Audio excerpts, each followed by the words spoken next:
Okay, good morning, Philippine Confederation of Senior Cyclists. We're live here once again on MOA Ground, Conrad Hotel, Seaside Boulevard, no?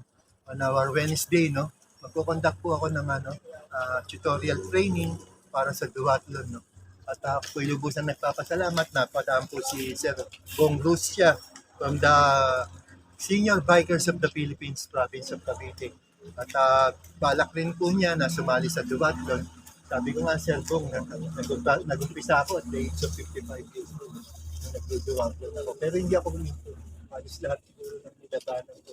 Siguro meron ko siguro mga 5-50 sa duathlon.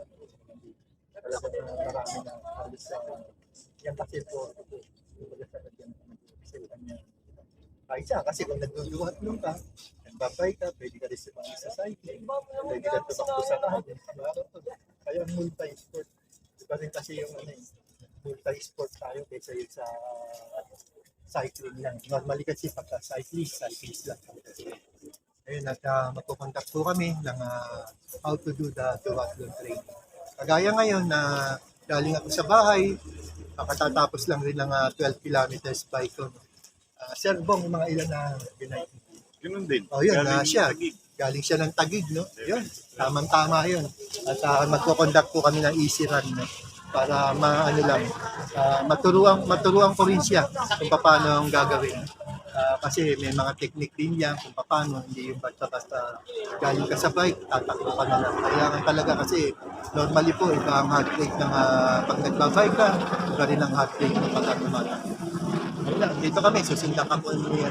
Okay, sir. Alright, sa mga ka-adventure, sila si Sir Daniel at si Sir Bong ay magdo-duathlon training. Ating susundan sila, guys.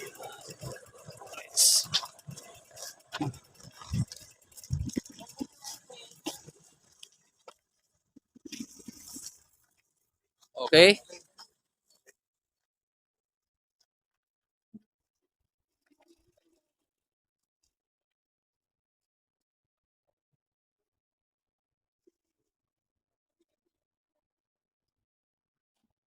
Una sa lahat, nakasabi ko na si Sir Bong bago pa lang siya sa duathlon training. Kanya unang-una sa lahat, ang payo natin dito, hindi pa sanay yung katawan niya, hindi pa sanay yung puso niya para magkaroon ka ng heart training. Bigla yung pagtakbo mo. Kailangan kasi ito-condition mo muna yung katawan mo. At sa kalaunan, masasanay na rin yung katawan at puso. Kasi yun ang pagkakamali ng iba. Minsan kasi kala natin, kaya natin sa isip eh. Pero yung puso natin, hindi kaya. Ganyan lang. Itong pacing na alam mo, cellphone, kung tutuusin sa mga tumatakbo, ganito lang ang pace ng mag-ultra marathon. Yung tumatakbo ng mga 60 km, yung mga lalaki, 60 km, 100 km, pero tuloy-tuloy. Oo, yan. Yung pa nga pala sinabi mo, cellphone, kagaya nung kasi naging attitude ko na yan. Every time lahat ng mga races ko, lahat yan puro naka-pacing.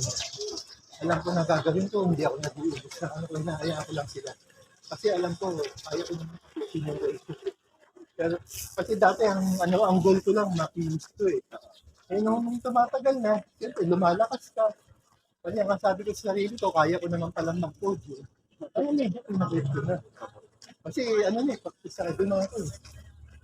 Praktisado ka na eh. Doon talaga ang dapat na nagagawin natin. Kaya minsan makukumpara natin, meron tayo. Gano'n, si ganito, basketball, pero bigla na lang. Kasi binigla na. Parang dati siya nagpa-basketball, huminto siya. Tapos nung lumaban, siyempre, ang taas ng energy mo kasi ito mo, gusto ba ito eh. Kaya lang, hindi ko yung yun lang. Ilang minutes siya. Ano lang yan, sandali lang yan. Ganyan lang yan. Tapos habang tumatagal siya, ikaw na rin mag-aakit sa dito. Sasabihin mo, kulang yung gusto mo, bilisan mo. Pagkatapos mo mag-bike, ganito lang. Siguro gawin mo yan, pakiramdaman mo ang sarili mo.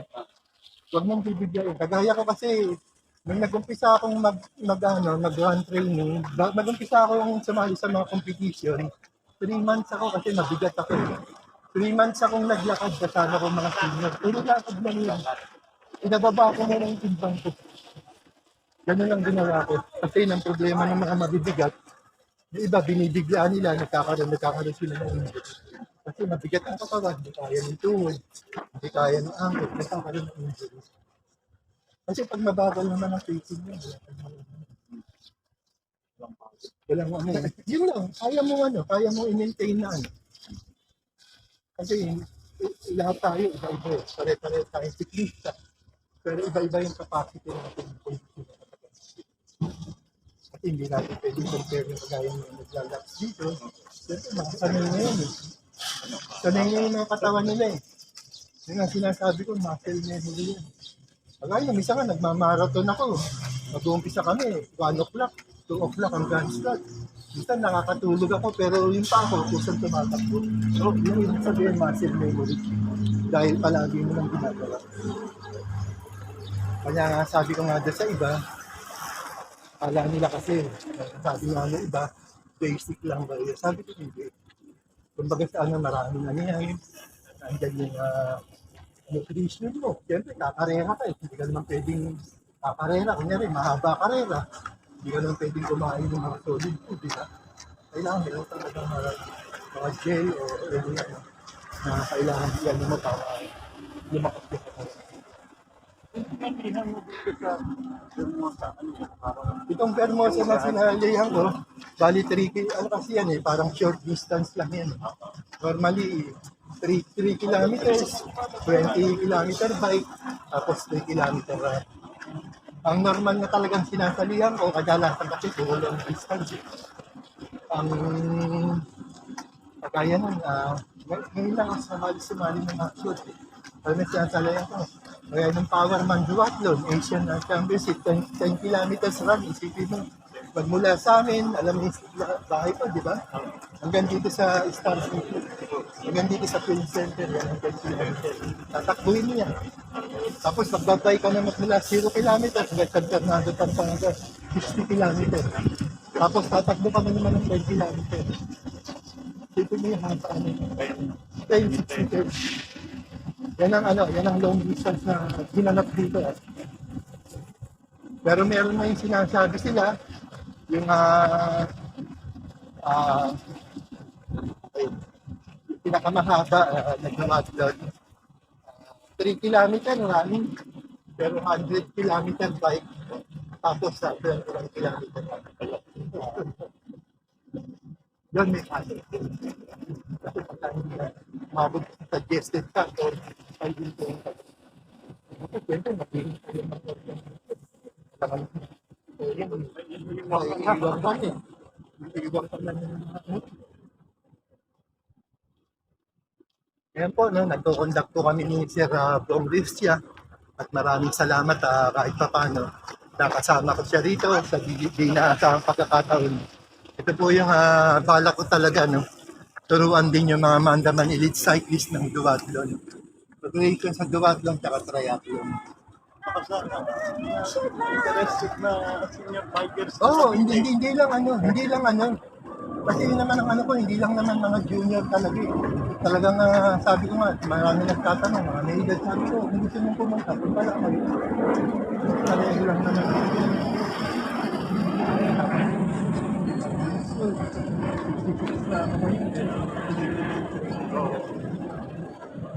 Kanyala ako medyo naglaylo. Ito nga, tinuruan ko sa mga bata. Pero yung actually, yung preparation dito sa race na to, ito nakaraan, ito tapos pa rin. Sa bike, wala akong problema eh. Kahit ilang kilometro eh. Sa run, medyo siyempre, tayo running. Iba talaga eh. Ganyan lang, ganyan lang. Hindi yun na, ganyan. Kasi ito, makakuha ko magpilihan ng height.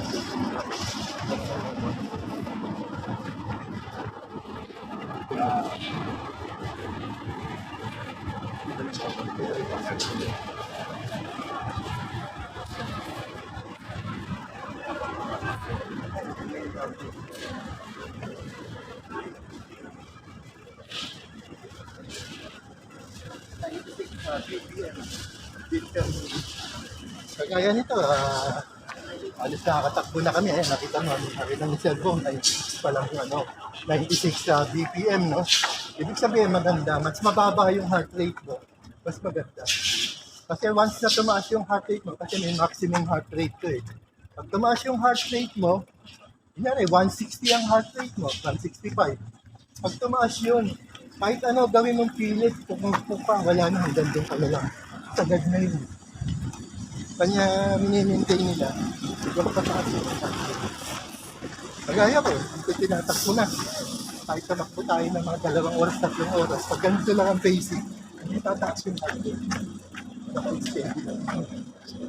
Kasi once na tumatakbo ka na mabilis, tataas ang heart rate. Ano bang ating heart rate? Eh, depende sa age eh. Kaya nga, 66 na po. 66 years old, 160 ang maximum. Mas mababa, mas mababa. Maximum heart rate natin, 160. Maximum yun. Kaya ng mga tiyapak, mababa heart rate. Kanya kahit na magpagod sila na magpagod, hindi na dapat tumataas. Kaya nila.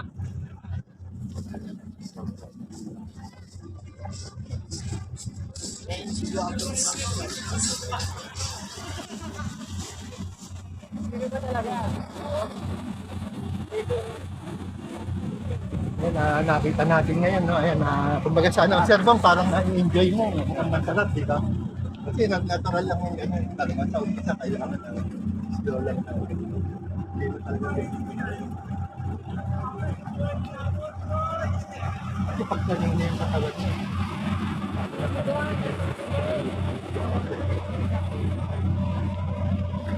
Ayun na, ito, napag-usapan nga namin ni Bong, no? Ayan, nagbibigay ako ng mga training tips kung paano ang preparation para sa pagduwatlon, no? Lalo na si Sir Bong. Sanay siya mag-bike pero hindi siya sanay sa running. Opo. Okay na, sa Jules. Okay na, sir. Ito lang muna. Jules. Yan. Ito, nag-contact muna kami ng short preparation para sa duathlon with Sir Bong Rustia. At makikita naman yan, unang-una sa lahat, nabanggit sa akin ni Sir Bong na nag-undergo sa kaya nakita ko na sabi ko nga sa kanya, talagang slow down lang talaga. Kumbaga sa marami na rin akong kasamaan dyan na nakita ko nag-undergo sa angioplasty pero ngayon nagbabike, tumatakbo. Pero pagkabaguhan ka pa lang, talagang kailangan talaga slow down lang talaga. Kasi unang-una sa lahat, hindi pa sanay yung puso mo. Ayun. Minsan kaya ng isip mo, katawan mo, pero yung puso mo hindi kaya. Yun pala yun, sir. Yun ang ron. Kanya hindi basta-basta rin yung basta nakikita kasi natin, kala nila pagdating sa paspas na pagdating lagay ng bike, takbo agad. Ngayon kasi sanay na yung katawan nila, kumbaga sa muscle memory. Yung nga nabanggit ko, kagaya sa mga marathon, yun parang ganito nga. Biro mo, tumatakbo kami ng alas 2, alas 3 na madaling araw. Siyempre, pag hindi ka sanay dyan, parang inaanto ka eh. Oo. Madaling araw yan kasi alam mo, nasa ka eh.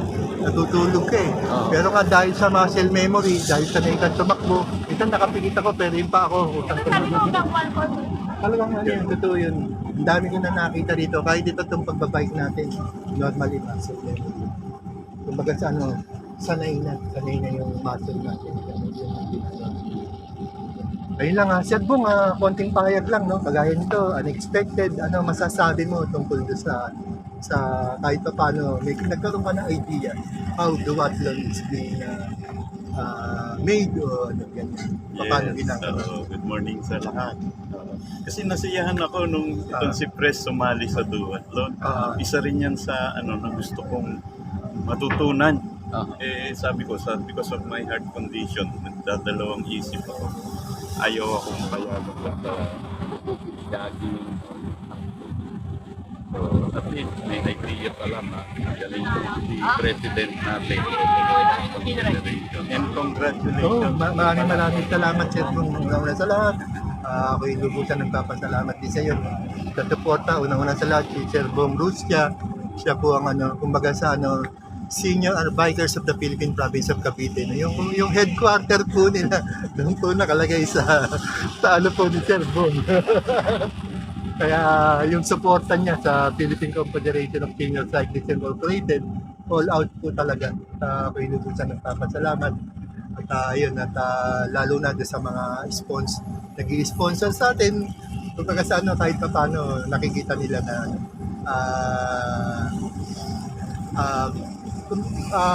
nakikita nila na tumutulong sila para dyan sa mga adhikain natin. Sabi nga, yung advocacy mo, yung ginagawa mo, kagaya naman, alam naman natin ang ginagawa natin dito, yung pagtuturo, libre naman to, wala namang minsan naman problema kami kung paano.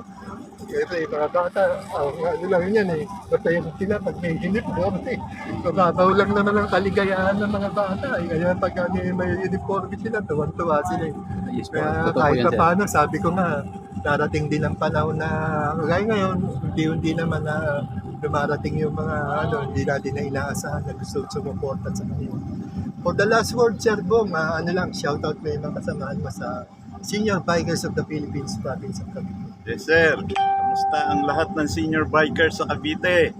Si Ma'am Pres, Ma'am Mincy, Sir Del, Sir Sanlop. Sanlop TV. Mga katamahan namin dyan. Tara, sumali na rin sila sa sa Duwato kasi lapit sila sa Duwatlon ngayon ang Vermosa. bagong challenge. Duwatlon na ang bagong challenge ng senior. Total, lagi naman ang lapit lang sa Vermosa eh. Kaya kanya nga tuwan-tuwa ako pagka sa Vermosa ginagawa. Sabi ko nga sa sarili, magmula nung nag-races ako, ito na ang pinakamaraming supporter. Kumbaga sa matalo ka man, panalo ka rin. Parang gusto ko rin sumabay sa inyo, sir. Para ko rin. Ang nakakainganyo, di ba? Gusto ko sumabay sa inyo magwatlon. So, totoo kasi yung 55, namatay yung misis ko 2013. Pagkatapos nun, nag-umpisa muna. Mataba ako nun, almost kulang akong 200. 3 months ako nag-walking, magpababa ako ng timbang ko. Hanggang nakilala ko yung mga running group, sumali na muna ako sa marathon. Sa mga takbo, marathon. Pero unang-una talaga cyclist na lang. Dati ko yung tawag dito, yung BMX. BMX. Ang tambayan namin dyan sa Star City, MOA, yung mga nagpapatalon, alam mo naman, nagpapawili, kung ano mga kalokohan ginagawa. Ganun nung araw wala pa naman masyadong mga road bike.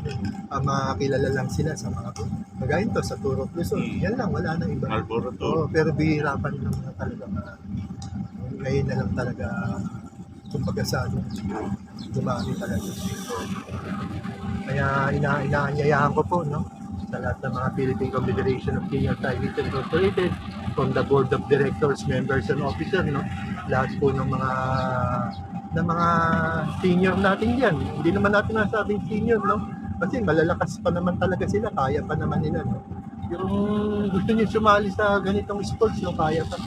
Mas maganda nga, mas marami tayo.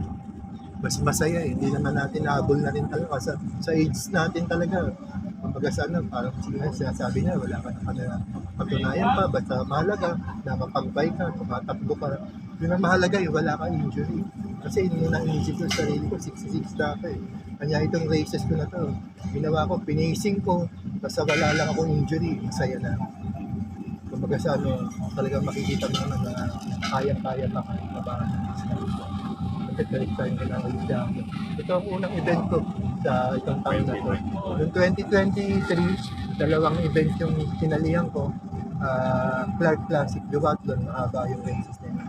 Tsaka yung Sundown Duathlon, nag-second place ako sa New Clark City. Kanya, kanya nga sabi ko sa sarili ko, turuan ko muna ng mga kabataan.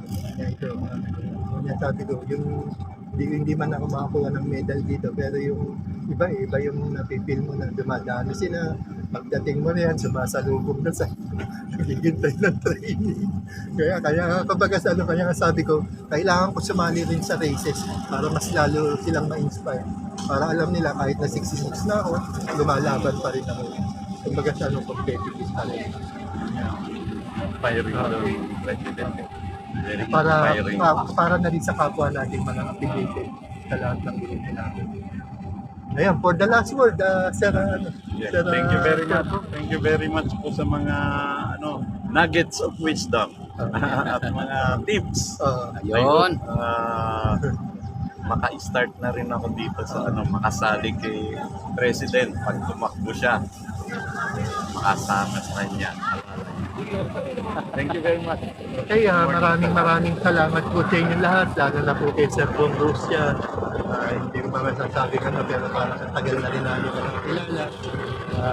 Palagi naman kami nakikita dito sa mga.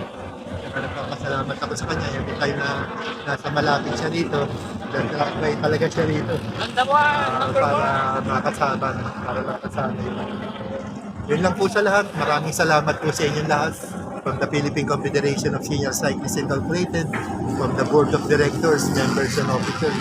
Huwag niyong kalimutan po lahat, sa May 18 po, pupunta po rito ang senior and junior cyclists of Bataan, Olongapo, Zambales, under Cesar Merida Matias. Siguro mga 10 po silang pupunta. Mag-meet po kami dyan sa 0 kilometer. Tapos tutuloy po ng Vermosa. At saka lahat po ng group affiliated ng PCSCI invited. Maraming salamat po sa inyo lahat. To God be the glory. We ride as one. Mabuhay po ang PCSCI. Thank you. Mabuhay. Okay, sir. Na tayo dito, Sir Jules. Okay. Thank you. Thank you. Yun lang ang maganda kasi nakaka-inspire pag may documentation.